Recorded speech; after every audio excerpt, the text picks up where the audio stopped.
Secretary of State will continue counting signatures in the proposed abortion ballot initiative. Good evening, everyone. Thanks for joining us for KNWA News at 10, your local election headquarters. I'm Chad Mira. Last night, the state Supreme Court filed an order forcing the office to count all petition signatures collected by volunteers. Our Neil Zarang has the details on why both sides of a lawsuit are celebrating the order. An order from the Arkansas Supreme Court Tuesday night gives Secretary of State John Thurston a Monday morning deadline. His office must count the signatures gathered by volunteers for the proposed abortion amendment ballot initiative by Monday at 9 a.m. Over 90,000 valid signatures are necessary to meet the threshold to appear on November's ballot. Thurston's office said Wednesday they have seen the Arkansas Supreme Court's order and will comply with that directive.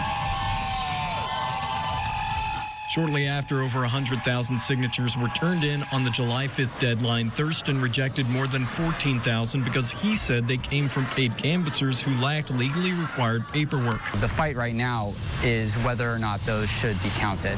Arkansans For Limited Government are advocating for the amendment. They sued after they say they provided the required documents and were given no opportunity to fix the error. An error the state's top attorney called a failure for which they only have themselves to blame. Attorney General Tim Griffin adding, "I am pleased with the Arkansas Supreme Court's narrow order."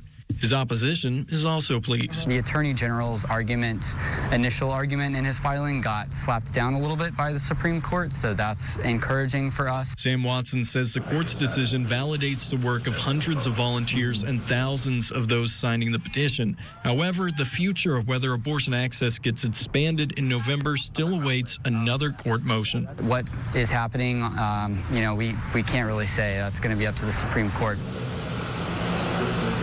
Neil Zarang reporting. The minority of the Arkansas Supreme Court justices wanted to grant Arkansans For Limited Government another 30 days to collect the signatures needed to get the measure on November's ballot.